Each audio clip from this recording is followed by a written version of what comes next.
the environment was, it was always music, and it wasn't a matter of playing it. It was just music being created. It's one of the fundamental reggae roots rhythms. You know, it's the genes, you know, it's all in the blood. Wha Gwaan Munchy. Miss Munchy, what we tell him? I hear me, Miss Munchy. Keeping it locked with Munchy. Miss Munch, are you run the thing so watch you know? You know me I say Munchy. Yell up Munchy. Wha Gwaan Munchy. Reggaeville family, thank you so much for tuning into Wha Gwaan Munchy once more. I warmly welcome you all, and I also warmly welcome my special guest on this episode, talking to virtually, but not less hardticle, talking to Addis Pablo Wha Gwaan, my brother. How are you today?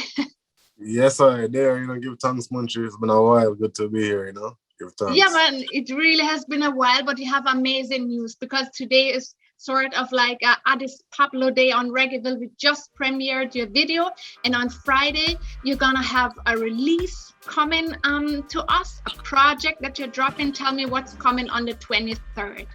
Correct. Yes, we have the Green Lion Crew meets Addis Pablo Uptown project, which is a rhythm compilation paying tribute to my dad. It's a remake of his classic Cassava Piece rhythm, also known as King Tubby's Meets Rockers Uptown. So that's why the title came about.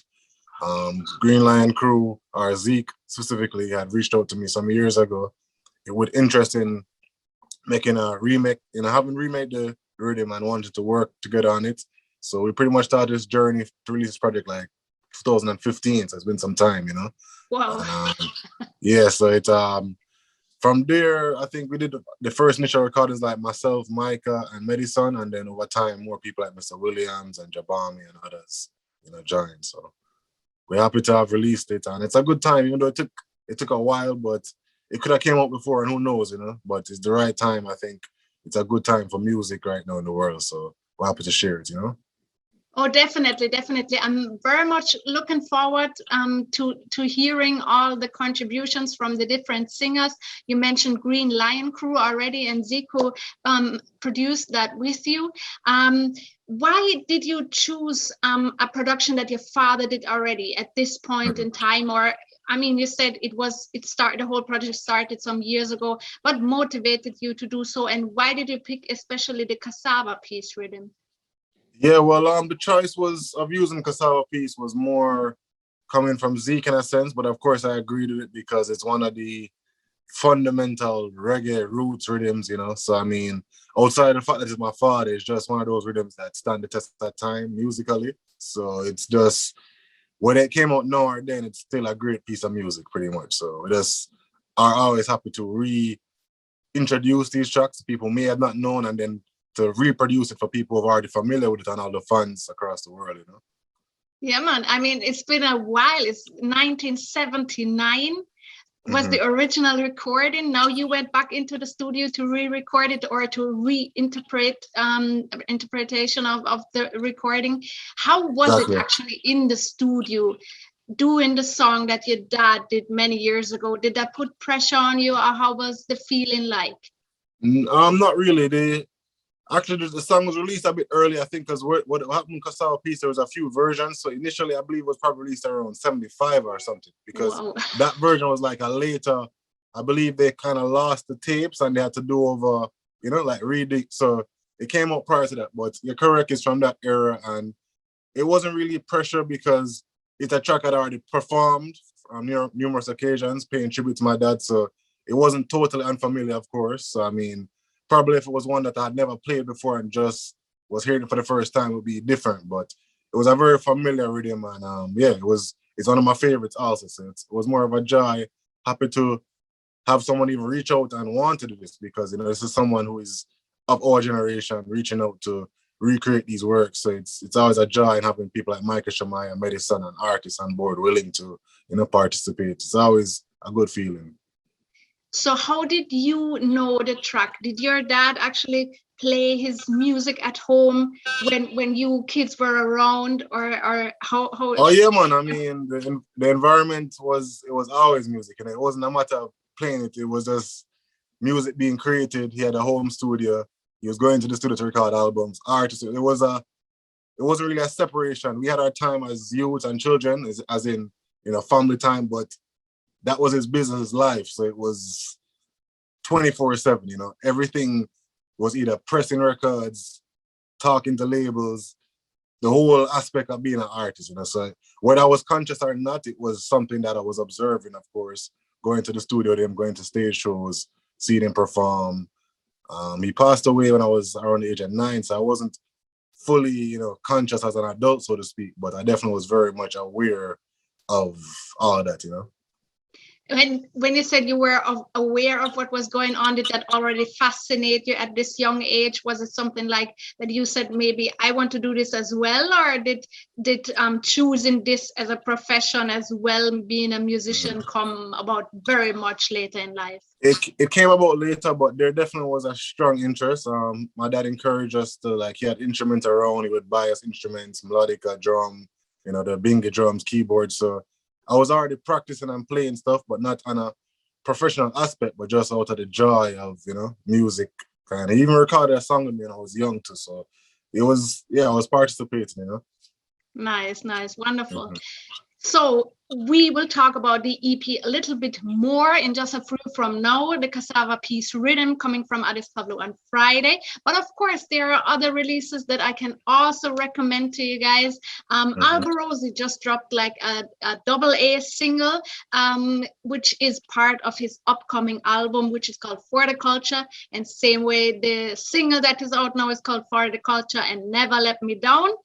At the same time, we can look forward to Million Styles dropping an EP together with Costa Rebel, 3 tracks that's coming at you. And then we already have a brand new album from a brethren named Public Report, and he has already dropped a single premiere, the video with us on Reggaeville right here. This is Public Report, and you're watching Wha Gwaan Munchy with Addis Pablo. Hey, check out my brand new video, I'm Not That Guy. You know what I mean? Fresh off my album, My Reality. I don't care what my haters wanna say, 'cause I know my prayers to Jah ain't gonna go in vain. No, no, no, no, no. See, I'm not that guy who will pretend that I like you. Oh no, that I won't do. I'm the kind of guy ain't looking for the trouble. If it comes my way, I'll know just what to do. Addis Pablo is still my guest. I'm very happy because, as I said already, he's going to drop his project on Friday, Cassava Piece Rhythm, with many contributions by different artists. We mentioned some already, Micah Shemaiah, amazing vocalist, wonderful voice. And one artist that you mentioned as well is an artist that I came across recently very often. That's why I was very keen to talk about Medicine. You know, yes, Medicine. Tell me a bit about him and tell me about his talent, his persona, but also why he is on the project. Yeah, Medicine is an artist formerly known as King Master. Possibly you might have heard of him as that, under that name. So he's somebody that we've known for some time through Green Lion, and even outside of that too, like just, you know, not necessarily meeting in person, but knowing from the internet and seeing his work. So he's a very talented artist. Powerful message on the song. He's speaking about the Mama warriors out of Kenya. So he's obviously drawing from a very historic, relevant topic, you know, toward the Afrocentric culture of Rastafarian, and, you know, just, yeah. So he drew a very, not even familiar for a lot of people, because I'm not sure what people even are aware of the activities of the Mama warriors. So it was something that, well, I think it will lead to people doing more research, or even people feeling happy that he had even mentioned that, because you don't find much songs nowadays speaking of these, you know, specific terms. So he's a very talented artist. He has much more works on the way. I believe he just released something with Kabaka also. So he has a lot of works on the road now. So yeah, man, big up Medicine. Yeah, man. We haven't mentioned all the names as yet, though, from your project. Tell me who else is on the project. Yeah, so we have Michael Shamai and Medicine, as we said. Also, there's Jabami, Mr. Williams, the 45 General, and an artist out of Kenya. Let me just get the name right. Sometime I don't want to mispronounce it. So that's pretty much the guest artist. Of course, myself playing melodica. Green Lion Crew, we have dub mixes from Green Lion Crew, as well as myself to the vocal versions, and as well another mix. Yeah, pretty much that's it. Yeah, that's the compilation. So why did you choose to work with Green Lion Crew? They are US based. You mentioned already that this project started some years ago. How did you guys meet, and why did you want to work with Zeke and yeah, Green Lion Crew? Zeke and Green Line Crew has been somebody that even prior to that time, that's around the time we kind of met in person, but we had met online, digitally met before. He of course was a fan of my dad's music. He appreciated what I was doing at the time as far as presenting the melodic and dub, music coming out of Jamaica. So I think he, as well as a lot of others, were kind of appreciating that coming out in that time, because there wasn't really anybody else, and still not really much people doing that, in the whole movement. So I think that's one of the initial reasons they reached out, and we just began speaking over the computer, Facebook, or whatever it is, Instagram. And I respected the work that they were doing, because I saw a few projects that released over time, and we even worked on a few other projects prior to this, such as the Life Over Death remixes, which was the Chronic song they produced. We did like some dub remixes to that, as well as the Showdown with feature Mr. Williams also. So there's a few other collaborations we had that came out prior to this, were kind of recorded around the same time, but those were able to make it out before. So they're a very talented group, and I like the approach they take to meeting the traditional music with the modern style, like kind of balance. It's nice, Yeah, man, definitely. We spoke so much about different type of talents, producers, artists that are featured, of course, you and your father. But we have to mention one more talent that contributed to this body of work, which is Natasha Cunningham, right? Right, artist. Because she did the wonderful cover. True. Why did you choose her to do the cover artwork, and how did she actually do it? Well, the choice of her came mainly through Zeke. I believe they had a relationship already, right? Working relationship. So he introduced the idea for her to do it to me and showed me some of her works. And I said, yeah, it looks good. Definitely was happy with where she was going. I chose the photo of my dad that we used for the cover. So that was my contribution to the art. And I'm very happy how she presented it, She did a very good job. Big her up every time. Yeah, man, definitely. I really, really love the cover. So many talents contributed to this body of work that is dropping on Friday of this very special week.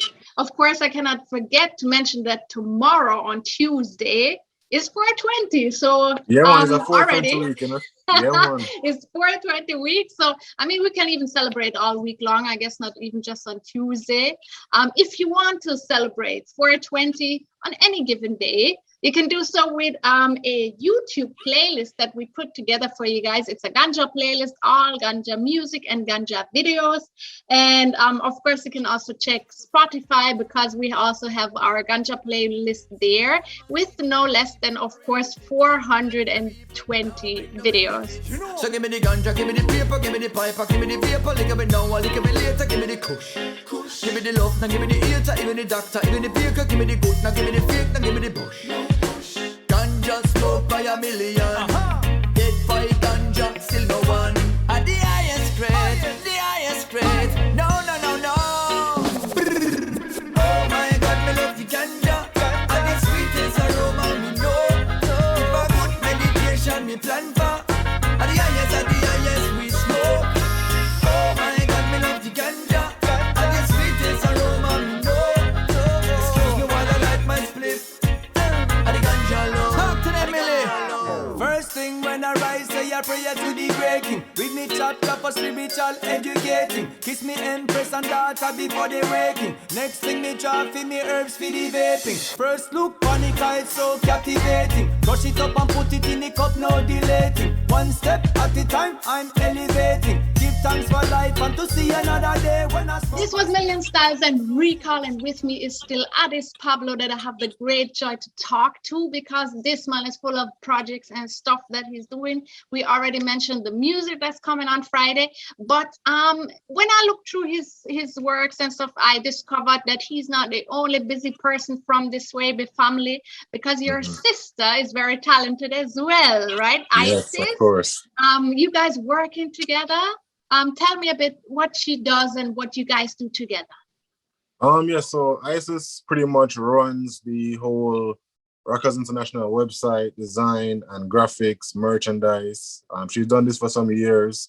We also operate the Augustus Pablo estate together. You know, we co-administrate it, but she definitely focuses on the design aspect, the creative, artistic productions and all these things. We also recently opened a new location in New York, Rockers International Store. So she's pretty much, we're both operating it, but she's the one who kind of found the location and with all designing, painting, and artwork and everything inside. So she's actually went to school for artwork as well as for DJing. But she DJs also, produces, multi-talented, you know, from early, yeah. So it's the genes, you know, it's all in the blood. But she's definitely very skilled, and you should check her out. Follow at Isis Swaby on Instagram, Facebook, and check out her art and her music and keep up what we're doing. Yeah, man, definitely will do so. So what can we expect from the Swaby family, you, your sister, also the projects that you're doing together for 2021 still? Yes, so we plan on doing a tribute for our father later down in the year towards June, around his birthday. The plans are still being discussed, but we're definitely gonna have either some events or something to, you know, pay tribute to him, as well as a few collaborations in the merchandise aspect coming. I don't want to speak too much on it, but it's going to be coming soon with some very familiar streetwear brands. But I'll just let the time speak when it happens. But outside of that, we're going to be continuing pushing our merchandise, new designs, T-shirts. We recently did some re-release of vinyl, like King Tubby's Mr. Rockers Uptown, East of the River Nile. So we're pretty much just focused on reintroducing or reproducing most of our dad's catalog, as well as new merchandise, and just kind of pushing my music as well as our new music that she's working on and all these things, you know.